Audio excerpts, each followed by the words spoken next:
ఒకటి రెండు కాదు, గూగుల్ లాంటి సంస్థ విశాఖపట్నానికి వస్తూ ఉంది.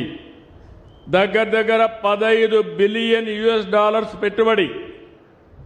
మన దేశంలో మొట్టమొదటిసారిగా 15 బిలియన్ అంటే 1,40,000 కోట్ల రూపాయలు విదేశ పెట్టుబడి వచ్చిన ఏకైక పరిశ్రమ, ఏకైక ఇండస్ట్రీ గూగుల్ అని చెప్పి కూడా నేను మీకు తెలియజేస్తున్నా. ఇవన్నీ అయ్యాయంటే అనుభవం, సంకల్పం, చిత్తశుద్ధి, కష్టపడి పనిచేయడం, టీం వర్క్. ఇప్పుడు నేను ఒక్కడే చేయలేను. ఇక్కడ ఒక ఇండస్ట్రీ వచ్చిందంటే ఇక్కడ పెట్టాలని అడిగాం. ఉగ్ర నరసింహారెడ్డి మీకు వచ్చి మెసేజ్ ఇచ్చి రిలయన్స్ వస్తుందంటే ఇక్కడ ముందుండి వాళ్లకు భూమి ఇప్పించి ఇబ్బందులు లేకుండా చేస్తే ప్రభుత్వ యంత్రాంగం దాన్ని ఎక్కడికక్కడ ఆర్డర్స్ ఇచ్చి ముందుకు పోయే పరిస్థితికి వచ్చారు. ఈరోజు ఇక్కడ కూడా అంతే. ఒక MSME పార్కు పెట్టాలంటే ఇక్కడ ల్యాండ్ ఉందని చెప్పి కలెక్టర్ గారు ఇద్దరు కలిసి పనిచేసి దీనికి ఈరోజు శంకుస్థాపన చేసే పరిస్థితికి వచ్చాం. ఈరోజు నాకు ఒక ఆనందం, ఈ దేశంలో ప్రధానమంత్రి నరేంద్ర మోడీ గారు, ఇంకో పక్క మిత్రుడు పవన్ కళ్యాణ్ గారు, వీళ్ళిద్దరూ కూడా ముగ్గురం కలిసి ఆ రోజు కూటమి పెట్టాం. నరేంద్ర మోడీ గారు కొన్ని పాలసీలన్నీ తీసుకొస్తున్నారు. ఆయన ఏ పాలసీ తీసుకొచ్చినా దాన్ని హైజాక్ చేసి మొదట ఆంధ్రప్రదేశ్లో అమలు చేసే బాధ్యత నేను తీసుకుంటున్నాను. పాలసీ కేంద్రాన్ని, కేంద్రం ఎక్కడ చేయాలంటే ఎక్కడెక్కడ అమలు చేయాలి. వాళ్ళకి రాష్ట్రాలు ఉండవు, కేంద్రానికి రాష్ట్రాలు అమలు చేయాలి. కాబట్టి దానికి ముందు వరుసలో నేనుండి దాన్ని అమలు చేసే బాధ్యత నేను తీసుకున్నాను. ఇంకో పక్క పవన్ కళ్యాణ్ గారు నేను చేసే పనులన్నిటి కూడా సహకరిస్తూ ఇంకా బాగా చేయండి సార్ అని చెప్పి నాకు సహకరించే పరిస్థితికి వచ్చాడు. ఇటీవల కాలంలో లోకేష్ వచ్చాడు. ఆయన కూడా బాగా చదువుకొని వచ్చాడు. చదువుకున్న తర్వాత ఏదైనా నేను ఒక మాట చెప్తే వాళ్ళ దగ్గరికి వెళ్ళి 5-6 సార్లు వెళ్ళి వాళ్ళని మెప్పించి ఆ పని అయిపోయే వరకు పట్టు వదలని విక్రమార్కుడిగా పనిచేసి సాధించుకొని వస్తున్నాడు. అంటే ఆ కాంబినేషన్లో ప్రధానమంత్రి పవన్ కళ్యాణ్ గారు, లోకేష్, నేను నాయకత్వం ఇచ్చి ఎక్కడికక్కడ చెప్తా ఉంటే, ఆలోచనలు చెప్తా ఉంటే దోసుకెళ్లే పరిస్థితికి వచ్చాం. అందుకే నేను అన్నాను, నా జీవితంలో మరుపురాని రోజు చరిత్రలో మళ్ళీ 4 సార్లు ముఖ్యమంత్రి అయ్యాను, కానీ 3 సార్లు ఎన్ని పనులు చేశానో అన్ని పనులు రాబోయే 10 సంవత్సరాల్లో చేసే శక్తిని, సామర్థ్యాన్ని భగవంతుడు ఇచ్చాడని చెప్పి కూడా నేను మీకు తెలియజేస్తున్నా. ఈరోజు ఇక్కడ మీరు చూస్తున్నారు 50 MSME పార్కులు, కొన్ని ఇనాగరేషన్లు 87 ప్లేసుల్లో చేశాం. ఇంత మునిపై 55 MSME పార్కుల్ని ప్రారంభించాం. ఇంకొక 70 చేయాలి. జనవరికంతా కూడా 70 కూడా పూర్తవుతాయి. అంటే 175 నియోజకవర్గాల్లో 175 MSME పార్కులు పెట్టి ప్రతి ఒక్క కుటుంబానికి ఒక పారిశ్రామికవేత్తను తయారు చేసే బాధ్యత ఈ ప్రభుత్వం తీసుకుంటాం. మీ అందరి కోసం మీరు చూస్తే APIIC 21 ఇంజనీరింగ్ వర్కులకు మనం శంకుస్థాపనలు చేసుకున్నాం. ఇంకో పక్క 1597 సంస్థలు, MSME సంస్థలు ఈరోజు మనం అవన్నీ కూడా శంకుస్థాపనలు చేసుకున్నాం. ఇవి కాకుండా ఈ వారంలో 99 కంపెనీలకి శంకుస్థాపనలు, ప్రారంభోత్సవాలు చేస్తున్నాం. ఇవన్నీ కూడా 2,65,000 కోట్ల రూపాయలు పెట్టుబడులు వస్తున్నాయి. ఇంకో పక్కన ఈరోజు 25 సంస్థలు ప్రారంభోత్సవం చేసుకుంటున్నాం. ఇందులో కూడా మీరు చూస్తే 25,695 కోట్లు పెట్టుబడులు వచ్చాయి. 74 సంస్థలు శంకుస్థాపన చేస్తున్నాం. 2,39,000 కోట్లు పెట్టుబడులు వస్తాయి.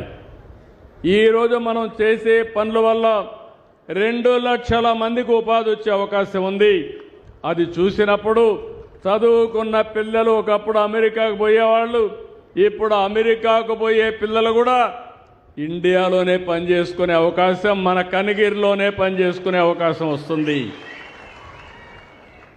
ఇంకో పక్కన మీరు చూస్తే ఉత్తరాంధ్రలో 8, కోస్తాంధ్రలో 6, దక్షిణ కోస్తాలో 6, రాయలసీమలో 8 సంస్థలు చొప్పున 28 సంస్థల్ని మనం ప్రారంభించుకుంటున్నాం. ఆ ప్రాంతంలో ఉండే ప్రజలందరికీ, యువతందరికీ కూడా కంగ్రాచ్యులేషన్స్ అని చెప్పి వారందరికీ తెలియజేస్తున్నా. ఈరోజు గ్రీన్ కో, అలయన్స్ టైర్, అదే మాదిరిగా Sial solar, Jayaraj Ispat, Reliance bio energy, Reliance ఇప్పుడే మీరు చూశారు ఏవైతే కొత్త ఫ్యాక్టరీ కూడా తీసుకొచ్చారు, లారస్ ల్యాబ్స్, ఇండిక్యూబ్ వంటి సంస్థలను ఈరోజు ప్రారంభించుకున్నాం. ఇంకో పక్క నేను ఎప్పుడు కూడా టెక్నాలజీ గురించి మాట్లాడుతూ ఉంటాను. మీరందరూ గుర్తుపెట్టుకోవాల్సిన అవసరం ఉంది. భవిష్యత్తు టెక్నాలజీది. నేను ఈరోజు మాట్లాడడం కాదు, 30 సంవత్సరాల కంటే ముందు ఇన్ఫర్మేషన్ టెక్నాలజీ యొక్క ప్రభావం చెప్పిన వ్యక్తినని చెప్పి మీ అందరికీ విజ్ఞప్తి చేస్తున్నా. ఆ రోజు చెప్తే ఎవరూ నమ్మలేదు. కొంతమంది ఎగతాళి చేశారు. నన్ను 420 అయ్యారు, వాళ్ళు 420లుగా మారిపోయారు. అది వాళ్లకు నాకు వ్యత్యాసం అని చెప్పి మరొక్కసారి మీ అందరికీ తెలియజేస్తున్నా. అందుకే 6-7 దేశాల్లోనూ ఉన్నాయి క్వాంటమ్ కంప్యూటర్లు. అలాంటి క్వాంటమ్ కంప్యూటరు మొట్టమొదటిసారిగా మన దేశంలో అమరావతికి తీసుకొచ్చామని మీ అందరికీ విజ్ఞప్తి చేస్తున్నా. Government of India quantum machine పెట్టారు. ఎక్కడ పెట్టాలని ఆలోచించే లోపలనే ఆ క్వాంటమ్ కంప్యూటర్ని ఆంధ్రప్రదేశ్ తీసుకొచ్చి జనవరిలో ప్రారంభం అవుతుంది. దానికి శ్రీకారం చుట్టిన పార్టీ ఎన్డీఏ ప్రభుత్వం ఇక్కడని చెప్పి మీకు విజ్ఞప్తి చేస్తున్నా. అంతటితో ఆగలేదు. క్వాంటమ్ వ్యాలీ అన్నాను. క్వాంటమ్ కంప్యూటర్లు తయారు చేయడానికి ముందుకు పోతున్నాం. రాబోయే 2 సంవత్సరాల్లో ప్రపంచానికి క్వాంటమ్ కంప్యూటర్లు మన రాష్ట్రం నుంచి ఉత్పత్తి చేసి పంపించే పరిస్థితి వస్తుందని చెప్పి కూడా నేను మీకు తెలియజేస్తున్నా. ఇందులో 1-2 దేశాలే అమెరికా, జపాన్ ఉంటే ఆ సరసన మనం చేరబోతున్నాం. ఇంకో పక్క ఒకప్పుడు కరెంట్ అంటే మీరంతా ఎక్కడి నుంచి వస్తుందో తెలియదు. ఇప్పుడు దర్జాగా మీ ఇంటి మీదే మీరు కరెంటు తయారు చేసుకోవచ్చు. ఇక్కడ ఇండస్ట్రీ ఉంది. ఇండస్ట్రీ కూడా ఇక్కడి నుంచే మీ ఫ్యాక్టరీల నుంచే కరెంటు తయారు చేసుకోవచ్చు. ఆ స్టేజ్కి వచ్చాం. అందుకే గ్రీన్ ఎనర్జీకి పోతున్నాం. ఇక్కడే రిలయన్స్ వచ్చారు, బయోఫ్యూయల్ పెట్టారు. రాష్ట్రంలో అన్ని ప్రాంతాల్లో సోలార్ పెడుతున్నాం, విండ్ ఎనర్జీ పెడుతున్నాం. అదే మాదిరిగా హైడల్ కింద పంప్డ్ స్టోరేజ్ పెట్టి కరెంటు ఏమాత్రం ఇబ్బంది లేకుండా చేయడానికి, తక్కువ ఖర్చుతో ఉత్పత్తి చేయడానికి ఆంధ్ర రాష్ట్రాన్ని గ్రీన్ హైడ్రోజన్ వ్యాలీగా తయారు చేస్తాం. పొల్యూషన్ లేకపోతే ఆక్సిజన్ కానీ ఎక్కువ పీల్చుకుంటే ఎక్కువ రోజులు జీవించే అవకాశం ఉంటుంది. భవిష్యత్తులో ఆంధ్రప్రదేశ్ని ఒక మంచి స్వచ్ఛమైన గాలి ఇలాంటివన్నీ ఇచ్చే బాధ్యత తీసుకుంటాం. టెక్నాలజీలు ఇంతే కాదు, డ్రోన్ సిటీకి వెళ్తున్నాం. డ్రోన్ సిటీ వల్ల మొన్న చూశారు మీరు, సింధూర్లో యుద్ధం జరిగితే మన ప్రధానమంత్రి గారు కర్నూలులో తయారు చేసిన డ్రోన్ పంపించి సింధూర్లో ఏదైతే టెర్రరిస్టుల్ని చంపాలనో చంపి తిరిగి మళ్ళా వచ్చిందంటే అది ఈ డ్రోన్ యొక్క ప్రభావం అని చెప్పి నేను మీకు తెలియజేస్తున్నా. దేశంలో ఎక్కడా లేదు డ్రోన్ సిటీ. మొట్టమొదటిది కర్నూలులో ఓర్వకల్లో డ్రోన్ సిటీ పెట్టాం. మీకు రాబోయే రోజుల్లో మెడిసిన్స్ కావాలంటే అర్జెంటుగా కావాలంటే మెసేజ్ పెడితే మీ ఇంటిపైకి ఇమ్మీడియట్గా డ్రోన్లో మెడిసిన్ ఇచ్చే పరిస్థితికి వస్తాం. అంటే అదే కాదు, ఏదైనా సరే మీ పొలాలకి ఎక్కడ తెగులుందో ఆ తెగులు చూసి ఆ తెగులు మీదనే క్రిమి సంహారక మందులు వాడే పరిస్థితి వస్తుంది. ఈరోజు మీరు తినే తిండి చూస్తే మొత్తం కూడా ఫెర్టిలైజర్లు లేకపోతే పెస్టిసైడ్స్. దీని తింటే క్యాన్సర్ వస్తుంది. ఈరోజు పంజాబ్ ఉంది. ఒకప్పుడు పంజాబ్లో ధాన్యం పండించేవాళ్ళు. అక్కడి నుంచే ధాన్యం అంతా దేశానికంతా వెళ్ళేది.